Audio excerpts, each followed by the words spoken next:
os lutadores desse país dificilmente têm espaço na história oficial, né?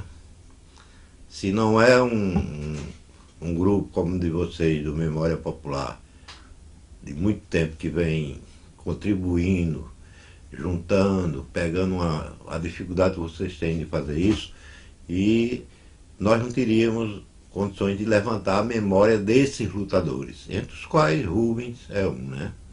Mas, para a gente começar, em 1950, assim, que eu lembro, que aí eu tenho certeza que eu já estava com 9 anos, em 1950 eu vou para a casa do meu avô em Currais Novos.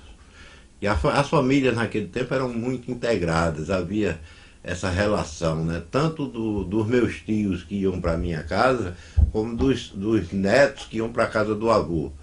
E eu fui em 1950. E eu me lembro muito bem disso porque foi um momento efervescente e assim, foi a primeira vez que eu vi, que eu participei como vendo, assistindo no Denox, na inspetoria ali em Currais Novos, onde hoje é o DN, hoje é a Polícia Rodoviária Federal em Currais Novos, quando você entra na cidade, tem aquelas casas são dessa época. Meu avô morava ali. E com meu avô morava várias pessoas fazem parte do que eu vou contar. Por exemplo, Dr. Ramalho era o médico, meu avô era o enfermeiro do Denox. Sou Ramalho, sogro de Dr. Cortez. Ramalho, sogro de Cortez, Raída era novinha, Amanda. E seu pai era um enfermeiro que trabalhava. Meu avô era o enfermeiro Seu junto avô. com o Dr. Ramalho. Era uma figura assim muito querida por todo mundo e tal. Mas nesse ano acontece as eleições para presidente da República. E Getúlio, que tinha sido deposto logo após a guerra, volta a ser candidato contra Eduardo Gomes. E dentro ali morava cerca de 30 a 40 famílias na inspetoria, chamava inspetoria, né? Era o DNOS, Denox, que tinha sido o IOF, né? Enfoque. O nome inspetoria vem disso aí, do enfoque, né? E ali moravam cerca de 40 famílias que eram funcionários do Denox. E lá a campanha se desenvolveu porque tinha gente dos dois lados, né? E assim, tem um fato importante daquele momento. Eu, Rubens, o Wilson, que é irmão de Rubens, o Wilson era, nessa época tinha 17, 18 anos, a gente tinha 9, eu e Rubens. Rubens era mais velho do que eu, 6 meses.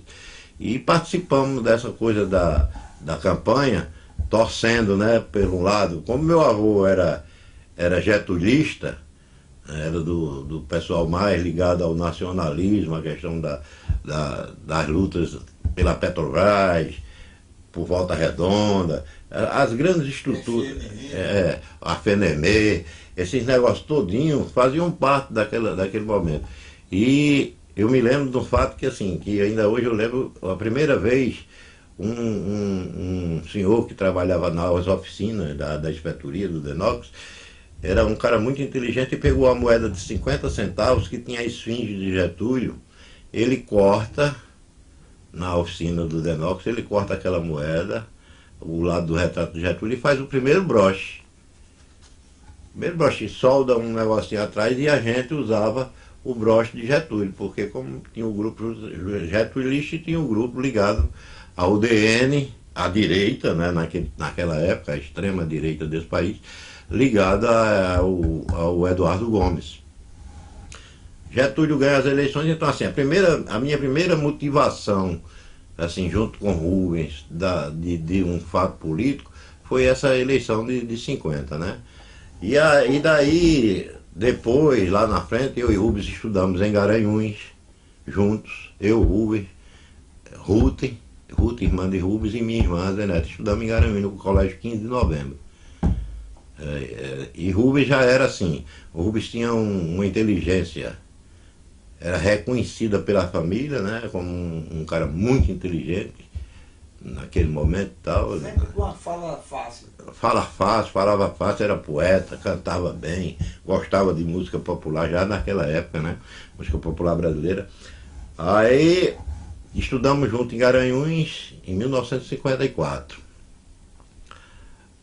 Em 57, meu avô estava morando em Natal, e Abelardo, que é irmão de Rubens, mais velho, tinha sido da Marinha, é o mais velho, que é o pai de Assíria, casada com Pelé, Abelardo.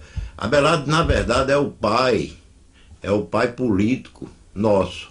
Era o cara que vinha da Marinha, é expulso da Marinha em 61, 60. Era ligado ao partidão? Era ligado ao partidão, e é o cara que conversava a política mais à esquerda. Então, Abelardo, para mim, foi o cara que me iniciou nessa questão da política mais de esquerda. Pegar livro. Indicava vários livros, né? Assim, quem não leu Jorge Amado, né? Assim, as primeiras leituras para você, aquela coisa que chamava a atenção era aquela coisa das pessoas que Jorge Amado criava nas suas histórias, que tinha um pessoal que vivia o Cavaleiro da Esperança, né, como Na Luz do Fim do Túnel, várias coisas assim que chamavam a atenção para uma coisa que a gente não conhecia, mas começamos a ter interesse em saber o que era isso, a partir de 54, 55, aí também na efervescência dos anos 60, né, o entrosamento com o pessoal que estudava em Recife, que eram acadêmicos, que vinham para a cidade do interior, e tinha no meio sempre tinha as pessoas que traziam as novidades da política para quem interessava discutir isso, né? Então assim, Abelardo... Lembra de alguma pessoa dessa que você conviveu nessa época? Desse pessoal Não. que era acadêmico? Não, porque eu era do pessoal do ginásio, dessas coisas e tal, e esse pessoal era acadêmico, mas através deles, com outras pessoas, a gente ia recebendo, fazendo algumas discussões. Isso já por volta de 63, 62, 63, né? Que tem essa maior efervescência com as ligas camponesas, assim, com o secretário, um dos caras do governo Jango, que era da Paraíba, Abelardo Jurema, se eu não me engano, que era um cara que tinha uma relação muito boa com... Porque nesse meio tempo o Rubens vai e volta, né? Não, aí repare, Rubens eu venho para Natal em 57, 58 e Abelardo está aqui, tinha casado e está aqui com a esposa e Rubens trabalhava nessa época nas lojas Seta, que era das Guararapes, que era a antiga, antes da... O que lá? Rubens era vendedor da loja Seta. E Abelardo, nessa viagem, Abelardo já tinha saído da Marinha e estava na Pané, do Brasil, como radiotelegrafista em Londrina. E convida Rubens e leva Rubens para Londrina. Então, assim, a entrada mesmo de Rubens, né, na política mais de esquerda, a partir do Paraná. Em Londrina, com Abelardo, com o pessoal que influenciaram. Ele não foi de bobeira, já foi com uma pessoa conhecida. Com um irmão, né? Irmão e um cara que tinha todo um histórico. E ele foi fazer o que lá, Abelardo? Não, Abelardo foi trabalhar na Pané, em Londrina. E Rubens vai para lá com Abelardo e começa a trabalhar em rádio e jornal. É quando Rubens entra no jornal e na rádio. Novinho. 18 anos. No máximo isso, não tinha não.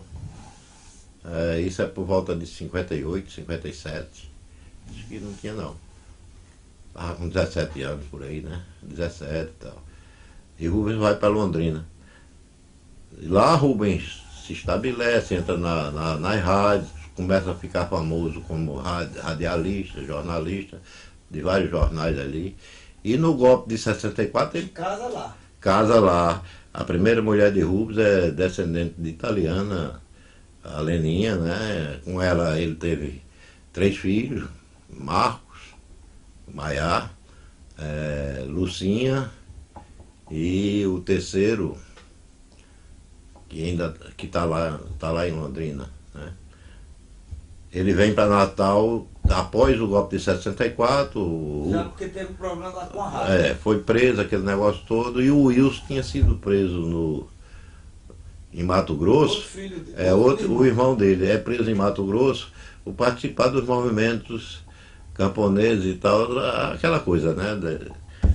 O Wilson vem. Ele está sempre perto dos irmãos, né? Nesse negócio todo. Aí chega junto o Rubens e o Wilson em Natal em 65. É a volta de Rubens para Natal, aí. Vem com a família.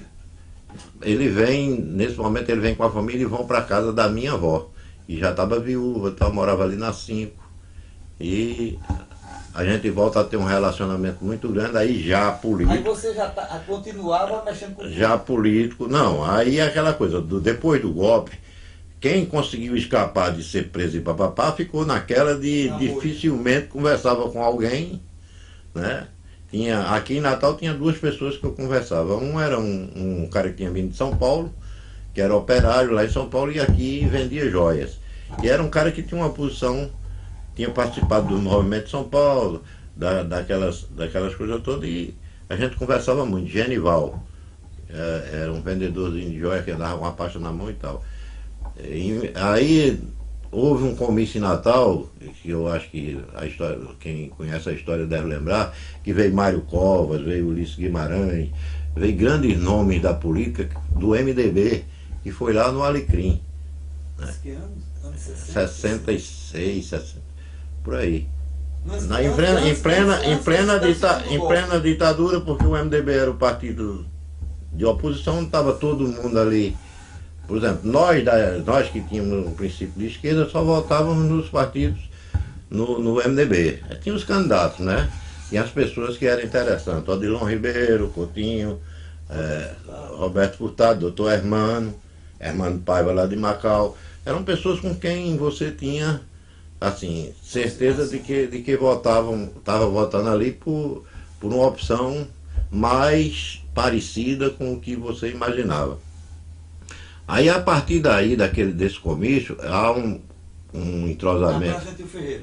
Na Praça Gentil Ferreira, a partir daí, a gente começa a se encontrar, aí Juliano Siqueira, Rubens, eu, esse rapaz, um jornalista que eu não lembro o nome, não consigo lembrar o nome dele, mas ele trabalhava no Palácio, tinha o rosto cheio de espinha e tal. Em 67 nós fizemos várias reuniões na casa de Rubens, ali na 7. Na época, ali tinha uma igreja pentecostal que era um circo, né? Era uma tenda, chamavam tenda da catedral. A casa de Rubens ficava ali. Nós passamos várias noites rodando no reco-reco, panfletos, denúncias contra a ditadura, papapá. Eu me lembro bem que numa das reuniões que teve uma discussão boa e depois nós fomos fazer os panfletos, estava Juliano Siqueira, esse rapaz, eu, Rubens, Genival e... Nessa época vocês já estavam aproximados do PCBR? Já era PCBR. Aí, como é que foi essa aproximação com o PCBR? Não, com Rubens, Juliano, esse pessoal, a gente se aproxima, começa a ter uma discussão e começa a participar já como organização a partir daí, né, 67. Juliano Siqueira, Taca, e aí Irapuã, esse pessoal todo participava do PCBR nesse período. E Rubens também. E a casa de Rubens era o local onde a gente se encontrava e tinha um reco-reco, um minhoco daqueles que era na base do extenso, daquele negócio, a gente passava a noite rodando aquilo. Bem, essa aí. Já aí contato de fora? Já, Bruno Maranhão, o pessoal, como o pessoal estava todo no exílio, você tinha informações da reorganização do pessoal que conseguiu sair do Brasil, já estava uma grande parte no exílio. Né? Quando a Polônia, esse pessoal é trocado pelo embaixador, já nos anos 70, né? Esse pessoal vai tudo para a França. Né? Mas naquela época o papo já era o foguismo, né? Já era a guerrilha.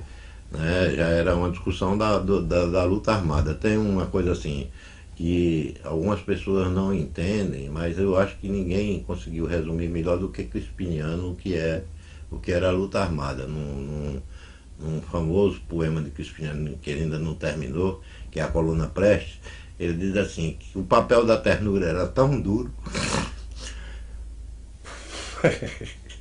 que o amor precisava andar rápido. Muito forte, né? É um libelo aos que participaram daquele momento tão grave.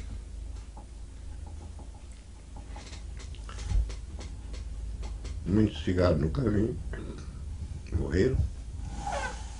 Mas isso aí, eu citei isso aí só por uma questão de mostrar o que muitas pessoas criticam, mas não tinha saída, não havia outra saída, não havia espaço.